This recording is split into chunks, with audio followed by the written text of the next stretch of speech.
Welcome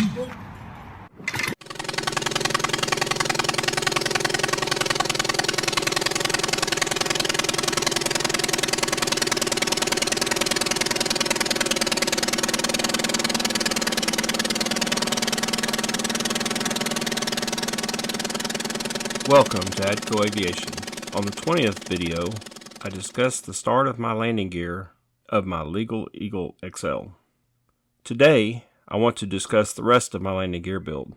I know it's been a while since the last video, and as stated in it, I've been pulled in all directions as of late. One thing I did a little differently from the last video was on my laying out process. Once the fuselage was level, I dropped a plumb bob from the front where the front wing mount is and added 6 inches forward and marked the floor. Then I dropped the plumb bob from the rudder hinge pin and leaving it hanging there.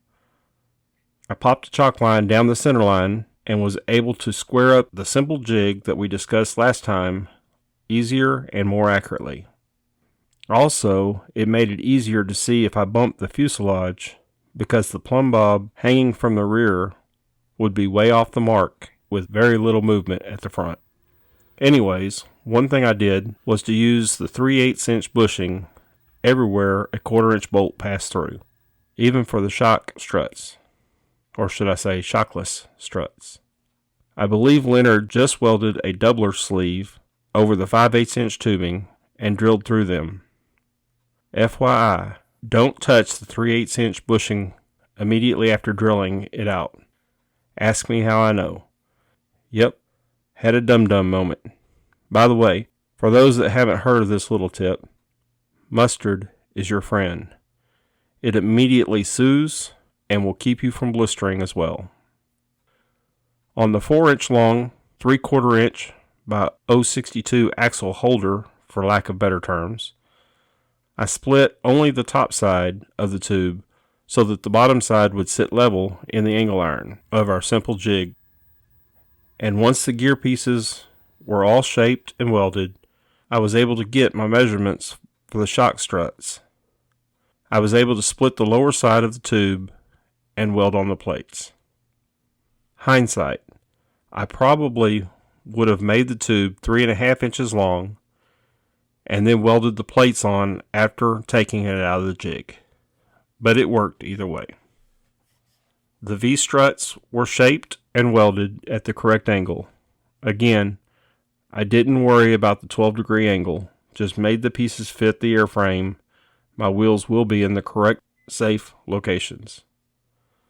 Then I added the plates. Once everything was made, I prepped for paint, painted them, and then mounted it to the fuselage. One thing to note, I'm not convinced there wasn't just as much welding on the landing gear itself as there was in the entire fuselage. But one thing's for certain, one more hurdle crossed, and it feels pretty good. And I was finally able to sit in my airplane just as if I was going to go for a ride.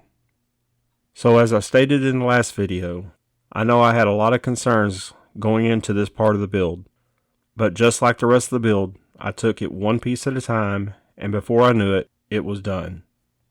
And most of all, I hope I helped ease the concerns you may have. As I say often, probably not politically correct, there are many ways to skin a cat, and this is just what I came up with, and it seemed pretty simple to me. Don't think this is the only way to get her done. I may someday add some shock struts, but I figured I'd start here, and if I add them later, we'll have some documented differences as far as performance and weight. Just a few minor additions to the fuselage to go, and the rudder pedals, and I'll get to start rigging her. Not 100% sure where my next steps are, but I'm thinking we may be looking at a much requested subject, my folding wings. We'll have to see. Anyways, I hope you've enjoyed this video and hopefully found some of the info helpful for your build. And if you're on the fence about starting a Legal Eagle build, hopefully I've shown you just how easy it can be. If you like these videos, please like and subscribe to my YouTube, Odyssey, or Rumble channels. Thank you, and be safe.